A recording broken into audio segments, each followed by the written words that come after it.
السلام علیکم، آپ دیکھ رہے ہیں مبشر لقمان یوٹیوب چینل. میرا نام مبشر لقمان ہے اور آپ کو بتاؤں کہ اسلام آباد کی انتظامیہ نے آزادی مارچ کا NOC جاری کر دیا. اسلام آباد کی طرف بڑھتے ہوئے آزادی مارچ کے حوالے سے غیر یقینی کی فضا معاہدہ ہونے کے باوجود بھی قائم ہے. بہت سے لوگ اب اس کشمکش کا شکار ہیں کہ آخر مولانا چاہتے کیا ہیں. کیا مولانا فوری رزلٹ حاصل کرنے کے لیے آ رہے ہیں یا دور رس نتائج حاصل کرنا چاہتے ہیں؟ کیا مولانا معاہدے کی پاسداری کریں گے یا حکومت کو دھوکہ دیں گے؟ کیا مولانا واقعی جمہوری سسٹم کی بساط لپیٹنا چاہتے ہیں؟ کیا مولانا اپنے مقاصد حاصل کر چکے ہیں اور محض اب ایک ایکسرسائز کر رہے ہیں؟ کیا مولانا کسی اور کے ہاتھوں میں تو نہیں کھیل رہے کہیں؟ اپنے آپ کو موجودہ سیاست میں ان رکھنے کی جنگ لڑ رہے ہیں؟ آخر مولانا کو غصہ کس بات کا ہے؟ مولانا کو سمجھنے کے لیے ضروری ہے کہ ان کے ماضی کے چند اقدامات پہ نظر ڈالیں جس سے یہ اندازہ لگایا جا سکے کہ مولانا آخر چاہتے کیا ہیں اور وہ کر کیا سکتے ہیں.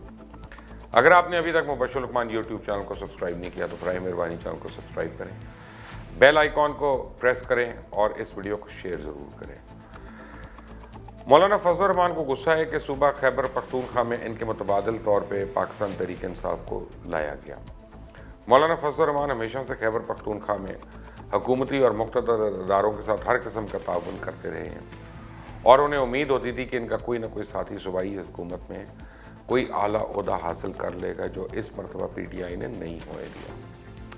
اس لیے اسمبلی میں تو نمائندگی حاصل نہ کر پانے کی وجہ سے اگر کسی کی نظر میں ان کا سیاسی قد مان پڑ گیا تھا تو وہ بتانا چاہتے تھے کہ وہ کتنی بڑی قوت ہے. اس وقت انہوں نے صورتحال کا بھرپور سیاسی فائدہ اٹھایا جب PMLN اور PPP کی قیادت جیل میں تھی. مولانا ان دونوں بڑی جماعتوں کی قیادت کو اپنے بیانیے پہ قائل کرنے پہ کامیاب ہو گئے اور مولانا فضل الرحمان کی یہ تاریخ رہی ہے ان کے ہاتھ میں ہمیشہ کچھ نہ کچھ ہمیشہ رہتا ہے اور وہ کبھی بھی اپنی مٹھی کھولتے نہیں اور ان کی مٹھی میں کوئی نہ کوئی چپکے سے کچھ نہ کچھ دبا کر بھی چلا جاتا ہے. اگر انہیں اپنے خاص طبقوں کی حمایت حاصل نہ ہوتی تو وہ کبھی بھی اتنا بڑا قدم نہ اٹھاتے. یہ دیکھ لیں کہ ایک جماعت جو انتخاب میں محض KPK اور بلوچستان سے اپنے امیدوار کھڑی کرتی ہے وہ پورے پاکستان میں اپوزیشن کا کردار ادا کر رہی ہے اور ملک کی دو بڑی جماعتیں اسے فالو کر رہی ہیں. مولانا اپنے آزادی مارچ کے لیے چاروں صوبوں سے حزب اختلاف کی بڑی جماعتوں کی حمایت بھی حاصل کر چکے ہیں. حکومت پہلے تو مولانا کی طرف سے اس مارچ کے اعلان کو زیادہ سنجیدگی سے لے نہیں رہی اور کہا جا رہا ہے کہ مولانا مدرسوں کے چند ہزار طلباء لائیں گے، لانے دو. مگر جو مولانا کی دی ہوئی تاریخ قریب آتی جا رہی ہے ان کے مارچ کرنے کے مقاصد کے حوالے سے غیر یقینی بھی بڑھتی گئی اور ساتھ ہی حکومت کی پریشانی میں بھی اضافہ ہونے لگا.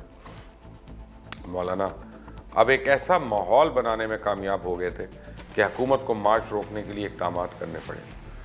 مولانا فضل الرحمان آدھے مقاصد تو حاصل کر چکے، انہوں نے جلد سے جلوس نکال لی، حکومت کو پراگی معاہدے طے پا گئے اور مولانا فضل الرحمان کے لیے ضروری تھا کہ وہ مارچ کے منصوبے پہ عمل کرتے. حکومت کے ساتھ معاہدے کی وجہ سے ان کو یہ فائدہ ہو گیا کہ اب وہ اپنے تمام تر لشکر کو لے آئیں گے اور جب JUI کو 1997 کے انتخابات میں بھی شکست کھانی پڑی تو مولانا فضل الرحمان ایک بار پھر پارلیمنٹ سے باہر ہو گئے. انہوں نے اس شکست کا ذمہ دار نواز شریف کی بجائے اداروں کو قرار دیا. ان کا کہنا تھا کہ دھاندلیوں کے ذریعے ہم کو بار بار ہراتے رہو اور اخبارات کے ذریعے بدنام کرتے رہو، میڈیا ٹرائل کرو اور پھر یہ تاثر دو کہ قوم نے مولویوں کو مسترد کر دیا. اور مولانا فضل الرحمان حساس اداروں کے خلاف بھی کھل کر سامنے آئے اور اس وقت میڈیا نے ان کے یہ بیانات اور انٹرویوز شائع بھی کیے. 2 جولائی 2000 کو ان کا ایک شائع ہوا تھا جس میں انہوں نے کہا کہ ہمارے ملک میں ہر وقت فوج حاکم ہے، فوج جب چاہے فوج حکومت تبدیل کرتی ہے، نہ عوام کی اکثریت اور نہ مقابلے میں قوم کے فیصلوں کی کوئی اہمیت ہے. اکتوبر 2001 میں ان کا ایک اور انٹرویو سامنے آیا جس میں انہوں نے پھر ایک دفعہ الزامات لگائے اور کہا کہ میں قوم کو بلا رہا ہوں، آئیں اور اپنے ملک کو بچائیں. میں ایجنسیوں کی ملکی سیاست میں مداخلت کا سخت مخالف ہوں، یہ عوامی سوچ کے خلاف کام کرتے ہیں، یہ مولانا فضل الرحمان نے کہا. اور یہ سب باتیں کرنے کے باوجود انہیں MMA کی صورت میں KPK میں حکومت اور وفاق میں اپوزیشن لیڈر کا رول مل گیا اور مشرف نے انہیں خوب نوازا اور آج پھر یہ انہی اداروں پہ برس رہے ہیں. مولانا لازمی نہیں ہے کہ ہمیشہ فوری فائدہ لیں، وہ فائدے کا انتظار بھی کر سکتے ہیں. مولانا فضل الرحمان کو اس مارچ کا ایک فائدہ تو یہ ہوگا کہ ان کی جماعت کے اندر اگر کوئی مخالف آوازیں ان کی اٹھ رہی تھیں تو وہ دب جائیں گی. اور ان کی جماعت کے اندر بلوچستان کی طرف دھڑے بھی بن رہے تھے, اور اگر جماعت کے اندر سے ان کی قیادت کے بارے میں اگر کوئی آوازیں یعنی کوشش بھی کرتا تو اب وہ دم توڑ دے گی. اس وقت گراؤنڈ پر صورتحال یہ ہے کہ مولانا فضل الرحمان کو بھاولپور سے گزرتے ہوئے شاید گرفتار کر لیا جائے, کو پتہ نہیں. مولانا فضل الرحمان کے خلاف 1 سال قبل درج مقدمے کے مدعی کلیم اللہ نے انہیں گرفتار کرنے کا مطالبہ کیا. مدعی کا کہنا ہے کہ مولانا فضل الرحمان کو مقامی عدالت نے 1 سال پہلے اشتہاری قرار دے دیا تھا, اس لیے انہیں بھاولپور سے گزرنے پر گرفتار کیا جائے. مولانا فضل الرحمان کے خلاف MPO 16 اور آرٹیکل 6 کے تحت مقدمہ درج تھا. JUI کا 29 اکتوبر کو ملتان اور لاہور میں 30 اکتوبر کو پھر آخری طاقت کے مظاہرے کا منصوبہ اسلام آباد کے لیے آزادی مارچ کا ہے. اس مارچ میں عوامی طاقت کے مظاہرے کے لیے JUIF کی کور کمیٹی کے اراکین کو ہدایت کی گئی ہے کہ وہ کم سے کم 3-3 ہزار کارکنان کو اپنے اپنے متعلقہ شہروں سے اسلام آباد آزادی مارچ میں لے کر آئیں. یہی نہیں بلکہ صوبائی اور قومی اسمبلیوں اور سینٹ کے 3 درجن سے زائد JUIF کے ارکان کو ان کو بھی اعلیٰ قیادت نے یہ ذمہ داری سونپی کہ وہ اپنے اپنے حلقوں سے بڑی تعداد میں کارکنان کو حرکت میں لائیں. 6 میں سے 4 کنٹینرز جو JUIF کی قیادت نے تیار کروائے ان میں بہترین قسم کے واش رومز ہیں, بیڈ رومز ہیں, کچن, ایئر کنڈیشن نظام, ساؤنڈ سسٹم, کیمرے کی سہولیات موجود ہیں. ان کی اپنی مالیت تقریباً 2 کروڑ روپے ہے. گزشتہ 4 ماہ میں ہزاروں یونین کاؤنسلز, 308 شہر, 69 ڈسٹرکٹس اور 4 صوبائی حلقوں سے آزادی مارچ کے لیے تقریباً 1.5 ارب روپے کے فنڈز اکٹھے کر لیے گئے تھے. 35.5 لاکھ رجسٹرڈ کارکنان کو سخاوت کے ساتھ چندہ دینے کا کہا گیا تھا, یعنی ہر شخص کم سے کم 200 روپے یا 250 روپے تھے.